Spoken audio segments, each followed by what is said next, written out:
I realise that today I may remind you of Brad Pitt, but when I was young I actually had red hair and freckles.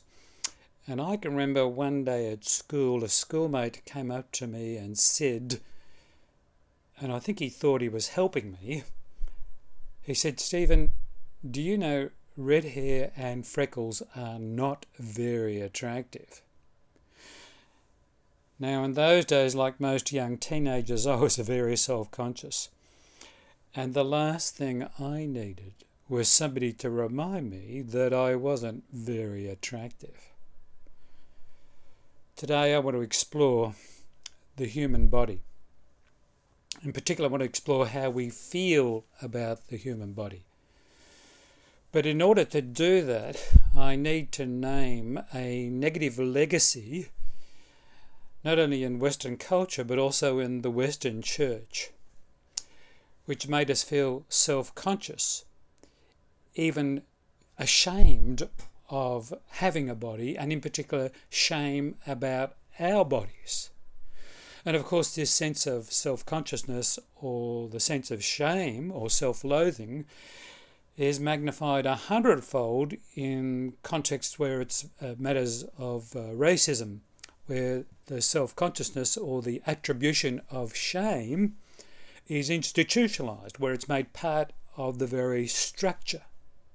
So I want us today to reclaim the human body, but before we do that, we have to name a negative legacy within the history of the church. Now, in the first century of the church, when we were predominantly Jewish Christian, there was a very strong sense of positivity about the human body. But from the 2nd and 3rd centuries onwards, under the influence of Gnosticism and Neoplatonic thinking, there emerged within the church a pessimism about the human body. As time went on and various theories of atonement developed, with the influence of people like Augustine and some of the Protestant reformers, there was very clearly within most of the major churches, Anglican, Catholic, Orthodox and Protestant, a stream of thinking, a set of values which reflected a deep and profound pessimism about the human body. And it was appalling, absolutely appalling. Now, this has nothing to do, as far as I'm concerned, with the debate about human sinfulness. We only have to look at the world and we can see violence and abuse. You can call it sin, whatever you like. This is not about painting some kind of rosy or unreal picture of perfection.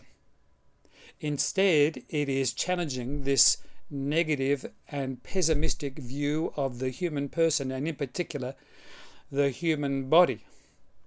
In contrast, within the Christian tradition, there is a profoundly positive and grounded view of the human body. So, for example, if we started with the first creation story, that's Genesis chapter 1, that wonderful so-called priestly creation of the story, the climax of that particular dreamtime story is the creation of humankind.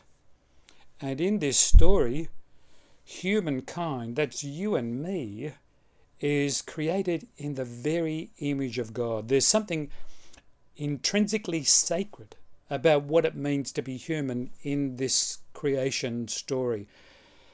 And at the conclusion of that section of the creation, God blesses it. God's in fact makes this wonderful judgment, and God saw that it was good. This is not to take away from the reality of human foibles and failures, but instead to lay claim to a positive anthropology, a positive estimation of the human person. Now, ironically, the Apostle Paul is part of this tradition. The Apostle Paul is often, I think, misunderstood. People on all sides take perspectives of his work and use it to say all sorts of things. This is not to say that the work of Paul, the first theologian of the church, is perfect. But there are some really important things that Paul has to say about the body. In good Jewish tradition, the human person is not a split between spirit and matter. The human person is an embodied spirit. The word that Paul would use for the body is soma. We get words like psychosomatic from that. And the body, or the soma, has an inherent dignity. It is an embodied spirit. When Paul talks about notions of the flesh, that's about when people or communities fail to treat the body with respect, to treat it as an embodied spirit. So with that in mind, we come to the letter to the Romans, which is a remarkable letter. Set in the mid-50s, in the first century, Paul is writing to Gentile Christians in Rome. They are under the shadow of a violent empire in the Romans. Certainly people within the city of Rome and some of early Jewish Christians knew and had experienced Roman persecution.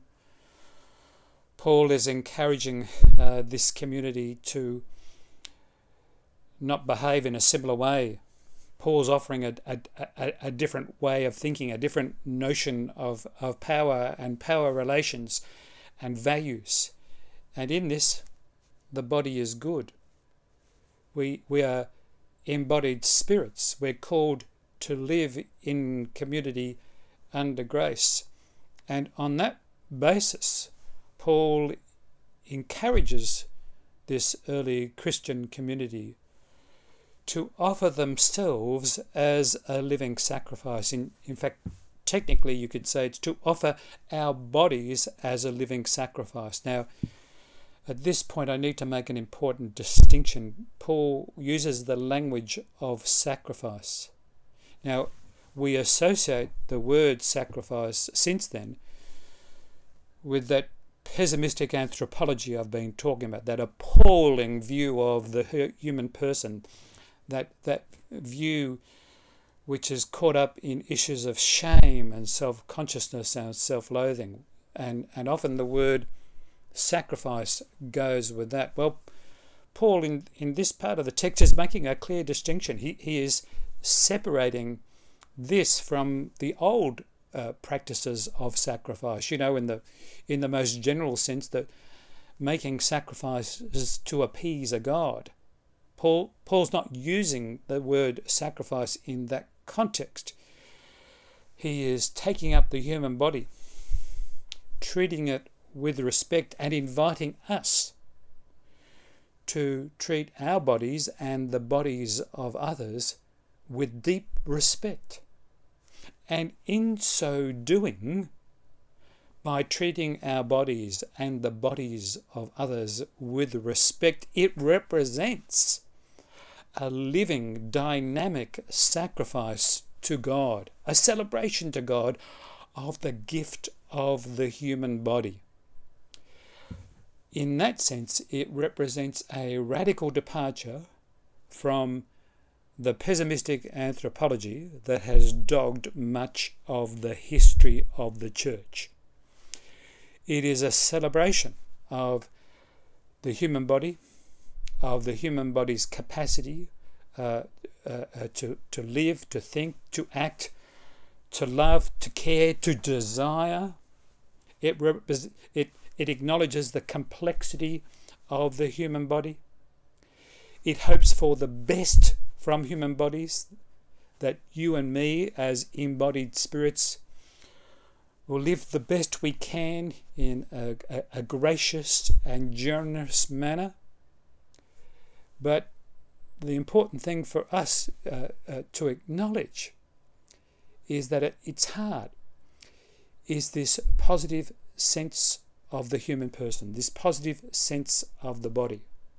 So unlike that negative stream of tradition within the Christian church, where the body is a burden, Here, the body is a gift. Now, obviously there are other streams within the Christian tradition that have celebrated the worth and value of the human body. But I do think it is important to name and reject this appalling pessimistic tradition of the human body, which treats the body as a burden, and to claim in the tradition of Jesus, the Holy One of God, the generous God, the idea of the body as a gift to be treasured. In that sense, there's something remarkably sacramental about the body. Sacrament in the Christian Church is a symbol that represents something and can also convey or evoke something.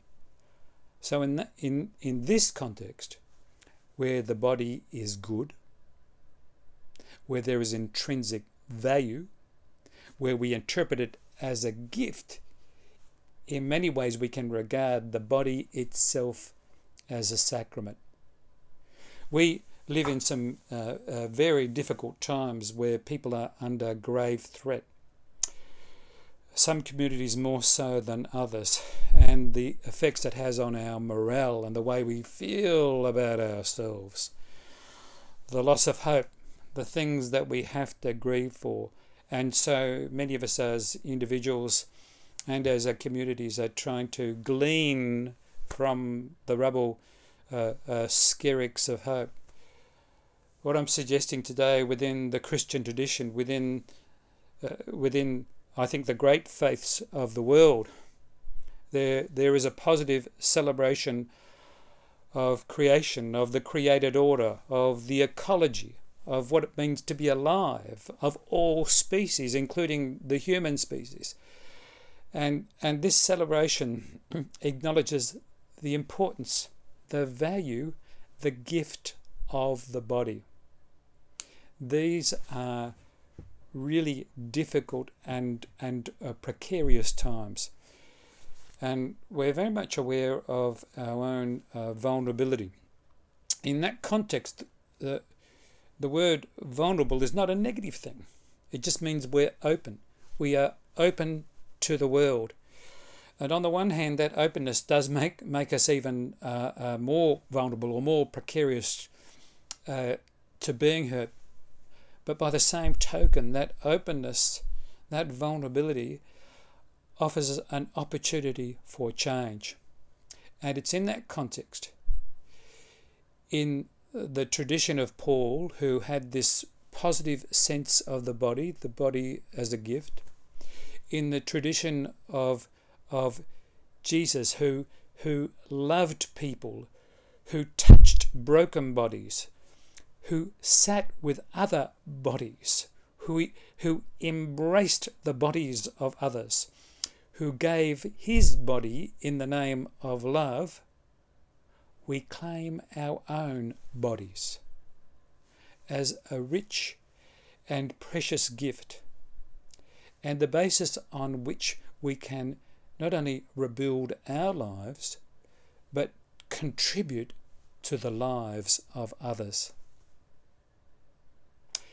In the name of God, Creator, Redeemer and Sustainer. Amen.